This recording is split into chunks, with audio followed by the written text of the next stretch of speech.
Jordan Peterson, 12 rregulla për jetën, një antidot ndaj kaosit. Trajtoje veten si dikë që ke përgjegjësinë ta ndihmosh. Pse vallë nuk po i pi ato të shkreta ilaçe? Përfytyro sikur 100 vetave doktori tu ketë dhënë një recetë mjekësore me ilaçe. Mendo se ç'mund të ngjas më pas. 1/3 e tyre as që ka për të shkuar fare në farmaci për t'i marrë ilaçet. Nga 2/3 që mbesin, vetëm gjysma ka për t'i marrë, por pa i zbatuar udhëzimet në rregull. Ka për t'i pirë me hope. Ka për ta ndërprerë kurrën para kohe. Ndoshta as që do ta filloj fare. Mjekët dhe farmacistët priren të fajsojnë pacientë të tillë për mosbindje, pasivitet dhe pakujdesi. Tek e fundit, Kalin ke për borxh vetëm ta shpihesh te kroj, arsyetojnë ata. Psikologët priren të mbajnë një qëndrim disi të vagëlluar ndaj gjykimesh të tilla. Ne jemi trajnuar të arsyetojmë se paaftësia e pacientëve për t'u bindur këshillës profesionistit është për faj të specialistit, jo të pacientit. Ne besojmë se ata që ofrojnë kujdesin shëndetësor kanë përgjegjësinë të ofrojnë atë këshill që ka gjasa të ndiqet dhe atë ndërhyrje mjekësore që ka gjasa të respektohet, të shestojnë së bashku me pacientin a klientin derisa rezultati të arrihet e më pas të vijojnë ta ndjekin pacientin për t'u siguruar që gjithçka është duke shkuar si duhet. Është kjo një gjë mes shumë të tjerash që na bën ne psikologëve aq të mrekullueshëm. Natyrisht, ne psikologët gëzojmë luksin e kohës me klientët tanë, krahasuar me specialistët e tjerë që s'kan 1 minutë kohë e që çuditen kur të smurët neglizhojnë marrjen e ilaçeve sipas recetës. Po, ç'dreqin kanë këta njerëz? Valla nuk duan të bëhen më mirë? Por ka dhe më keq. Përfytyro sikur dikujt po i transplantojnë një organ të trupit. Ta zëm se ky organ është veshka. Zakonisht transplantimet kryen pas një pritjeje të gjatë dhe angështuese nga ana e pacientit. Janë të pakt njerëzit që i dhurojnë organet e tyre kur vdesin, madje edhe më pak nga ata që i dhurojnë kur janë ende gjallë. Nga ana tjetër, vetëm një numër i vogël prej organeve të dhuruara janë kombinimi i gjetur dhe arrin të pranohen nga organizmi i nevojtarëve. Kjo do të thotë se një nevojtari në kërkim të transplantimit sipas gjasave i është dashur të bëjë dializë me vite të tëra. Dializë do të thotë që i gjithë gjaku i pacientit të kalojë nëpër një makineri dhe pastaj të futet sërish brenda trupit pacientit. Është ky një proces sa jashtëzakonshëm, aq dhe i mrekullueshëm. Mirë po, edhe diçka as pak e këndshme gjithsesi. Është diçka që duhet kryer 5 deri 7 herë në javë për 8 orë rresht çdo herë. Duhet kryhet kur pacienti jetë në gjumë. Pra është diçka tejet e vështirë. Kur kush s'do donte ta shkonte jetën në dializë. Një nga ndërlikimet e transplantimit është mospranimi. Trupi ton si pëlqen kur i ngjisin si mballom një pjesë prej trupit të tjetër kujt. Sistemi imunitar priret t'i sulmojë dhe t'i shkatrojë elementet e huaja. Edhe atëherë kur këto kanë rëndësi vendimtare për mbijetesën. Për të parandaluar një gjë të tillë, lipset të marrësh barna antirefuzuese, të cilat e dobësojnë sistemin imunitar, duke të arritur kështu prekshmëri ndaj sëmundjeve infektive. Kësaj, njerëzve s'u mbetet veç se ta pranojnë këtë lloj ujdie. Pavarësisht dobësisë që ofrojnë këtë lloj barnash, megjithatë, përfituesit e transplantimeve i vuajnë efektet e refuzimit të organit. Edhe jo sepse barnat s'japin rezultat, megjithë ndonjëherë edhe s'kan rezultat, por sepse shpesh njerëzit nuk i marrin ilaçet sipas rekomandimit mjekësor. Një gjë e tillë tingëllon e pabesueshme.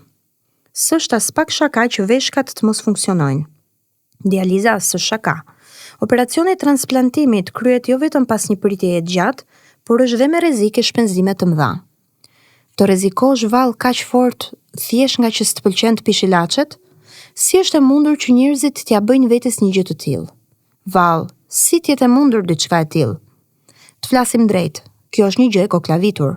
Shumë njerëz që marrin organe transplantuara janë të izoluar ose të kapluar nga një mori i gjithfarshe probleme shëndetësore. Pas zënë në gojë këtu, probleme që lidhen me papunësinë apo krizën familjare. Mbase janë kognitivisht të cënuar apo të depresionuar. Ndoshta s'kan fort besim te mjeku ose ndoshta nuk e kuptojnë domosdoshmërinë e marrjes së barnave mjekësore. Ndoshta s'u mjaftojnë paratë me zor arrin t'i blejnë ilaçet e mbase i racionojnë dëshpërimisht dhe në mënyrë të gabuar. Mirë po, Dhe kjo është vërtet për të çuditur. Përfyturo tani sikur si e ti ai që është i sëmur, por është qeni yt. E kështu ti sill qenin te veterineri. Veterineri t'jep një recetë me ilaçe. Çfarë ndodh ndërkaq? Do të kishe po aq arsye për të mos e besuar veterinerin sa edhe për cilin do doktor tjetër. Për më tepër, nëse për qenin do të kishe aq pak merak, sa të mos kishte rënë si receta nëse do të ishte shkruar me gabime shkeleshko, apo jo, atëherë i bie që pikë së pari as që do të kishe marrë mundimin ta sillje kafshën te veterineri. Mirë po ti sigurisht që do t'ja dish për qenin tënd. Veprimet e tua e vërtetojnë këtë. E vërteta përgjithsisht është se ti jo vetëm që do t'ja dish, por për qenin do t'ja dish edhe më shumë. Njerëzit administrojnë më mirë e më me kujdes recetat mjekësore të kafshëve të tyre shtëpiake sesa të vetat. Kjo s'është gjë e mirë. Madje edhe prej perspektivës së kafshës sate shtëpiake s'është gjë e mirë. Qeni, mbase, të do, por do të ishte edhe më i kënaqur po që si ilaçet e tua do t'i merrje me përpikmëri. Zorë të nxjerrësh ndonjë përfundim tjetër prej këtyre fakteve, përveç asaj se njerëzit mbase i duan qenë, macet, ketrat dhe zogjt, madje ndoshta dhe zvaranikët, më shumë se sa veten e tyre. A s'është kjo për të vënduar në kokë? A ka turp më të madh nëse diçka e tillë është e vërtet? Vallë, si t'jetë kjo punë kështu që njerëzit të duan më shumë kafshët e veta se sa vetveten? Ishte një rrëfenjë vjetër në librin e Gjenezës, libri i parë në Dhjatën e vjetër, që më ndihmoi t'ja gjeja një përgjigje kësaj pyetje që ta sjell mendja në rrotull.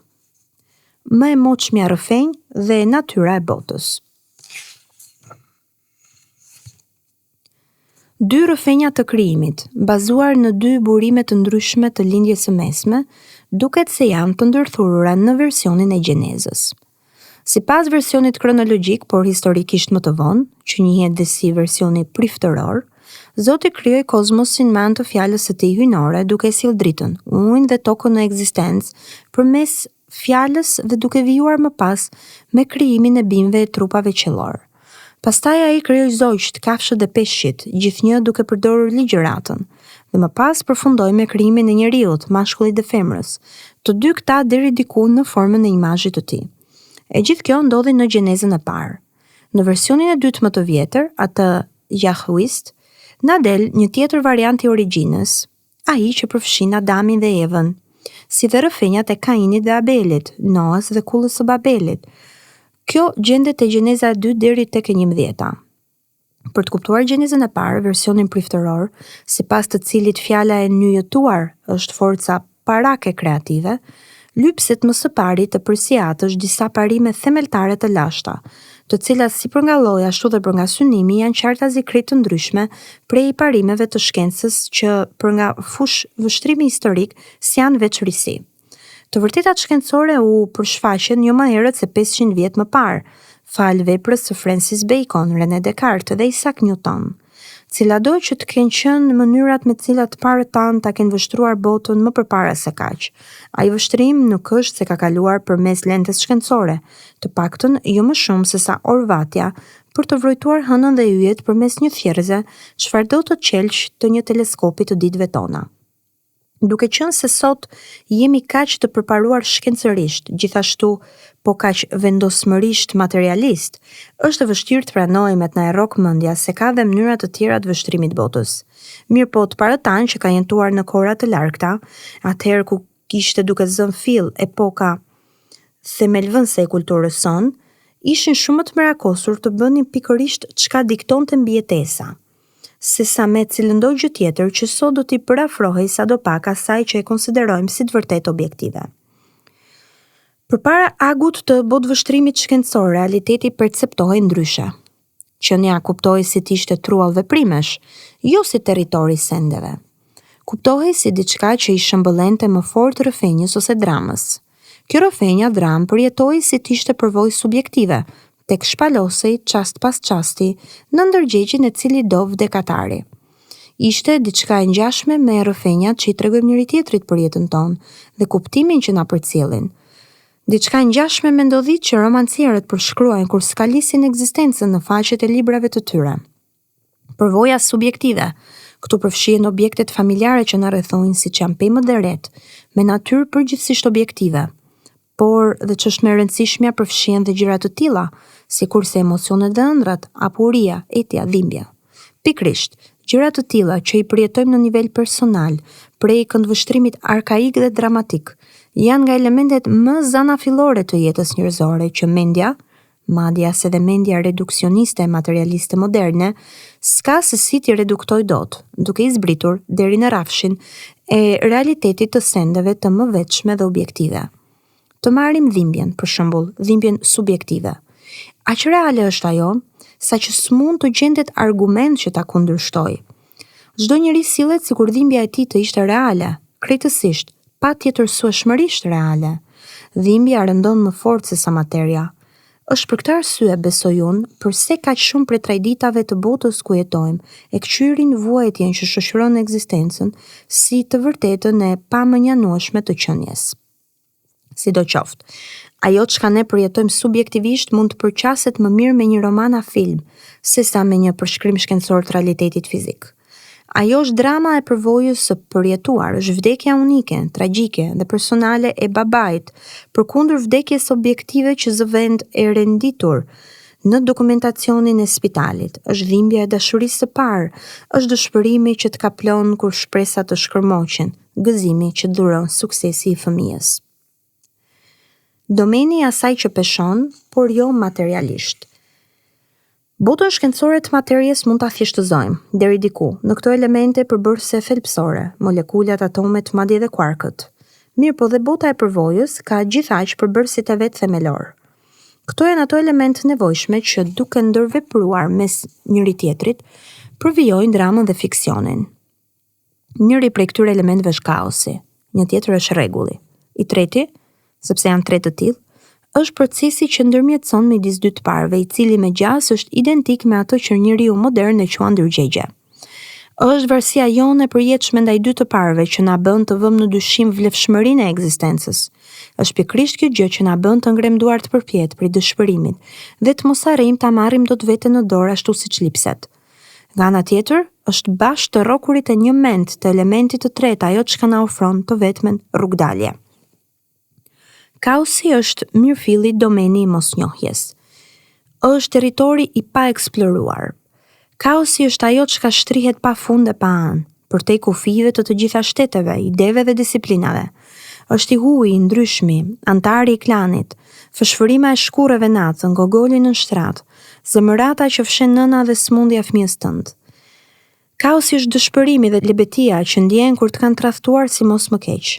Është vendi ku degdisesh kur punët të shkojnë keq, kur ëndrat vdesin, kur karriera përmbyset, kur martesa merr fund. Është nën toka mbi të cilën ngrihet përralla dhe miti, atje ku dragoi dhe floriri, që ky mban në ruajtje bashkëjetojnë përjetësisht. Kaosi është aty ku s'dim ku jemi dhe ku bëjmë çfarë s'dim të bëjmë. Shkurt, kaosi është njësh me ato gjëra dhe situata që as i njohim e as i kuptojmë dot. Kaos do të thotë be potenciali pa trajt, vendi për të cilit Zoti i Gjenezës së parë, qysh në ag të kohrave, bëri thirrjen për rregull me anë të gjuhës. Është po i njëjti potencial për të cilit ne, që jemi ngjizur sipas imazhit të tij, u gjëmojmë risive e ndryshimeve në çdo çast të jetës sonë. Kaosi është liri, pa çka se e llahtarshme. Kur çdo gjë shkon në mënyrë të sigurt, kjo tregon se gjendemi në qerthullin e rregullit. Jemi atje atëherë kur gjërat shkojnë fjoll sipas planit dhe kur kurrfar gjëje e reja turbulluese nuk ndodh. Në qerthull të rregullit gjërat sillen bash sipas vullnetit të Zotit. Atje na e ka ënda të rrim, nga se ndihemi mirë e rehat në mjedisje familjare. Atje mundemi t'i përsiasim gjërat në afat të gjatë. Atje gjërat funksionojnë dhe ne ndihemi me këmbë në tokë, të qetë dhe kompetent. Është për këtë arsye pse rrallëherë u largohemi vendeve që i njohim dhe i kuptojmë, qoftë konceptualisht, qoftë gjeografikisht, dhe afërmendsh që s'na pëlqen kur jemi të shtrënguar të largohemi që andej ose nëse diçka e tillë ndodh aksidentalisht. Ndodhesh në zonën e rregullit kur ke një mik besnik, një aleat mirëbesuar. Nëse njëti person të tradhton e të shet, ti ka përcen prej asaj bote, ku dita farfurin prej kthjelltësisë dhe dritës në nën tokën e kaosit, pështjellimit dhe dëshpërimit. Po të njëjtin kapërcim bën e po në të njëjtën skut degdisesh, kur kompania ku je punësuar merr të taptëpjetën dhe vendi yt i punës befas është në pikpyetje. Kur deklaron e paguan taksat, ky është rregulli. Kur ta auditojnë, ky është kaosi. Shumica e njerëzve më mirë do të preferonin t'i grabisnin se sa t'i auditonin. Koha përpara se kullat binjake të rrëzoheshin, pikërisht ky ishte rregulli. Kaosi nisi të përmbushej më pas. Të gjithë e ndjenin. Edhe ajri vet madje u bë pasigurt. Çfarë pikërisht që ajo që u rrëzua? Pyetje e gabuar kjo. Çfarë pikërisht mbeti në këmbë? Kjo ishte çështja. Kur akulli mbi të cilën patinon është solid, ky është rregulli. Mirë, po kur dyshemeja bie poshtë, gjithçka zë e shkërmoqet dhe ti kridhesh në akull, ky është kaosi. Rregulli është konteja e hobitëve të Tolkienit, vendi pashtë i begat ku të gjithë, madje edhe naivët, mund të banojnë në siguri e paqe. Kaosi është mbretëria nëntoksoreve e xhuxhve që uzurpohet prej smaugut, gjarpri që fsheh thesarin. Kaosi është fundi i oqeanit të thellë ku udhton Pinoku për të shpëtuar të atin nga monstro, balena dhe dragoi që vjell zjarr. Pikërisht, ky rrugtim në terr dhe misioni i shpëtimit janë gjërat më e zorshme që duhet të bëjë një marionet, po që se dëshiron të shndrohet në qenie reale. Nëse vërtet dëshiron të vetë largohet prej ngasjeve të mashtrimit, shtirjes, viktimizimit, kënaqësisë impulsive dhe nënshtrimit totalitar, po që se vërtet synon t'i bëjë vetes vend në botë si qenie një mend. Rregulli është stabiliteti i martesës. Ai mbështetet si në traditat e të shkuarës, ashtu dhe në pritshmëritë vetjake të cilat shpesh padukshëm themelohen bashkë mbi ato tradita. Kaosi ndodh kur ky stabilitet befas të thërmohet nën këmbë, teksa zbulon pa besinë e partnerit. Kaosi ndodh kur shndrohesh në fugë, që vërtitet pa boshtë e pa mbështetje nëpër hapësirë, nga që rutina dhe traditat që dikur të kanë shërbyer si busull shemben. Rregulli është vendi dhe koha ku aksiomat, shpesh padukshme, ku themelohet jeta ta riorganizojnë përvojën dhe veprimet në mënyrë të tillë që ajo çka planifikon të ndodhë vërtet. Kaosi është një vend dhe kohë tjetërsoj që zë fill mua aty ku tragjedia të godet befasisht dhe kur dashalikësia qaset e beft. Mandje dhe që prej vet vatrës e mureve të shtëpisë sate duket të ngurosur krejt. Kur je duke shestuar një plan, paçka se sa i familiarizuar mund t'jesh me rrethanat, mundet që e papritura ose ajo që është e padëshirueshme të ngjas në çdo rast. Dhe kjo, nëse ndodh, pllaka e territorit ka lëvizur vendit. Mos e ler veten nga bosh, hapësira është ajo që është e dukshme, mund të ngjajë sikur s'ka ndryshuar. Mirë, po ne jetojmë në kohë sikur se jetojmë dhe në hapësirë. Përpasoj, deri dhe qoshet më të njohura, me cilat ndihemi veçanërisht rehat, e ruajnë aftësinë e patjetërsueshme për të të befasuar. Për shembull, ti mund t'jesh duke bredhur për 7 palë qefe në automobilin tënd që e ne aq mirë dhe ke dashur prej vitesh. Mirë, po koha shkon, frenat prishen. Mund t'jesh duke ecur përgjatë rrugës në trupin ku je mbështetur kurdoherë. Nëse zemra të keq funksionon, qoftë për një çast të vetëm, çdo gjë ndryshon. Qentë vjetër dhe miqësor, papritur e papandehur, edhe mund të kafshojnë. Miq të vjetër dhe të besuar, dikur edhe mund të mashtrojnë. Ide të reja fare mirë mund të shkatrojnë besimet paluajtshme, të vjetra dhe komode. Gjëra të tilla kanë peshë, janë me rëndësi, janë reale.